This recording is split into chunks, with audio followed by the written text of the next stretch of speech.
बिहार का एक लड़का बल्ला हाथ में लेता है और तूफान मचा देता है। बीसीसीआई की लिस्ट देखिए, सेंट्रल कॉन्ट्रैक्ट में नाम नहीं, जिनके नाम हैं वो सब सुरक्षित हैं, लेकिन जो अपनी जी जान लगा रहा है, जो हर गेंद पर खुद को साबित कर रहा है, ईशान किशन नाम नहीं है उस लिस्ट में। और यही बात रोहित शर्मा और विराट कोहली को भी अंदर तक चुभ गई। सवाल बस एक परफॉर्मेंस जरूरी है या पहचान, ईशान किशन को कर दिया है बाहर। T20 वर्ल्ड कप के बीच आया है बीसीसीआई का सबसे बड़ा फैसला। तो अब ऐसे में लोग हैरानी से पूछ रहे हैं कि आखिरकार बाहर करने की वजह क्या है, ये आपको बताएंगे। दरअसल आप सबको मालूम ही होगा कि हाल ही में बीसीसीआई का सेंट्रल कॉन्ट्रैक्ट आया है, जिसमें यह बताया गया कि रोहित शर्मा विराट कोहली को ग्रेड ए से उठाकर ग्रेड बी में डाल दिया गया है।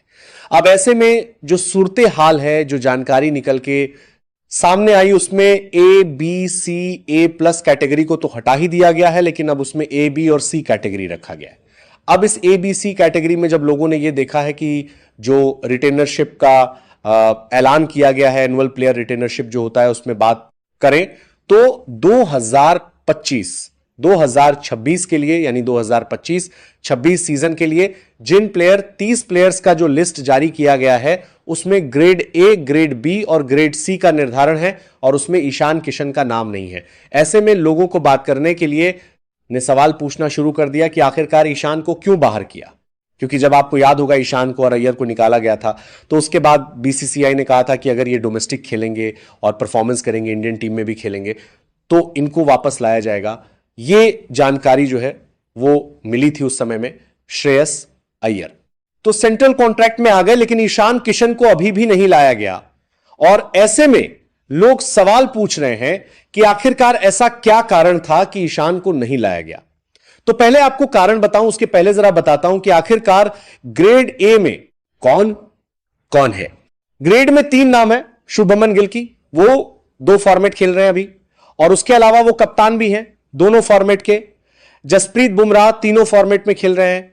रविंद्र जडेजा 2 फॉर्मेट में खेल रहे हैं, इसलिए इनको ग्रेड ए रखा गया है। जबकि ग्रेड बी में रोहित और विराट कोहली को भेजने के पीछे कारण यह था कि ये 2 फॉर्मेट से बाहर हैं और सिर्फ 1 फॉर्मेट खेल रहे हैं, लेकिन कि ये सीनियर हैं, इनको ग्रेड बी में रखा गया है। और ग्रेड बी में इनके साथ में कुल मिलाकर 11 प्लेयर्स हैं। वॉशिंगटन सुंदर, मोहम्मद सिराज, यशस्वी जायसवाल, रोहित शर्मा, हार्दिक पांड्या, सूर्य कुमार यादव, विराट कोहली, ऋषभ पंत, श्रेयस अय्यर, के एल राहुल एंड कुलदीप यादव।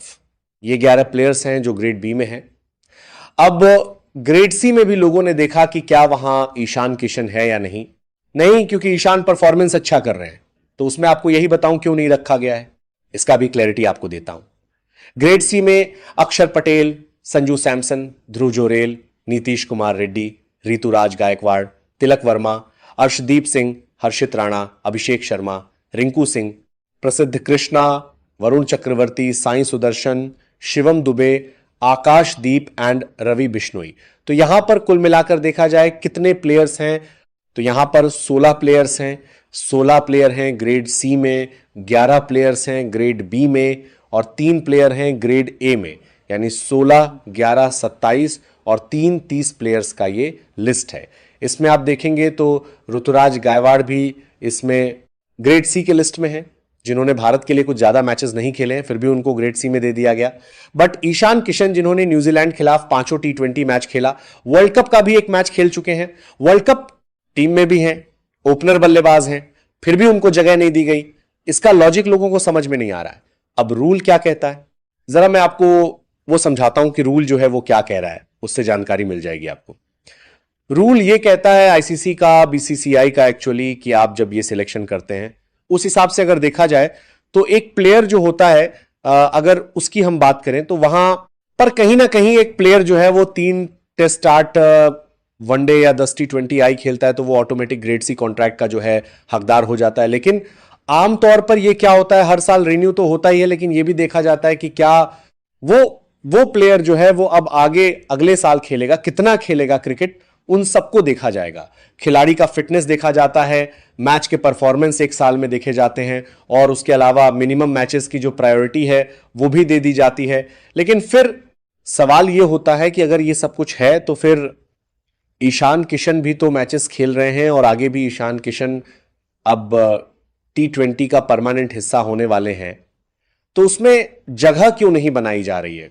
अब अगर रूल्स के हिसाब से देखें तो नहीं बनी है जगह, लेकिन फिर ऋतुराज गायकवाड़ इस टीम के अंदर में ग्रेड सी में है। ऋतुराज गायकवाड़ ने सिर्फ साउथ अफ्रीका के खिलाफ जो है वनडे सीरीज में जो है वो 3 मैचेस खेले थे। उसके अलावा वो T20 सीरीज का हिस्सा भारतीय टीम का है नहीं, टेस्ट मैचेस में वो है नहीं।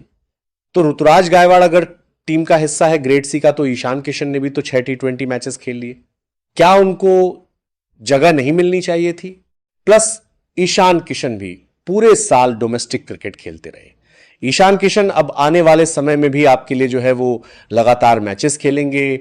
इन सबको लेकर के मन में लोगों का सवाल है कि ईशान के साथ सौतेला व्यवहार क्यों है, क्यों नहीं उनको इस कॉन्ट्रैक्ट में शामिल किया गया, जबकि इस कॉन्ट्रैक्ट में वैसे प्लेयर्स हैं जिन्होंने उतने मैचेस भी नहीं खेले अंतरराष्ट्रीय स्तर पर जितने कि ईशान ने खेले हैं इस साल के लिए। या अगर अक्टूबर से भी देखा जाए, अक्टूबर 2025 से लेकर के अगर हम बात करें यहां पर जो ये कॉन्ट्रैक्ट है उसमें वो सितंबर 2026 तक चलेगा, उसके बाद फिर नया कॉन्ट्रैक्ट रिन्यू होगा। तो आखिरकार जब बताई है कि शुरुआत कर चुके हैं ईशान खेलना, फिर अभी आपके जो वर्ल्ड कप है वो खेलेंगे, उसके बाद जब इंग्लैंड का दौरा होगा वहां पर भी T20 खेलने के लिए जाएंगे, तो फिर उनको क्यों नहीं मौका दिया जा रहा है? यह समझ से परे आप लोगों को क्या लगता है?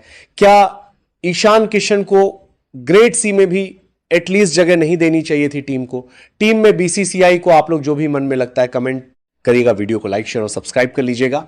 ठीक।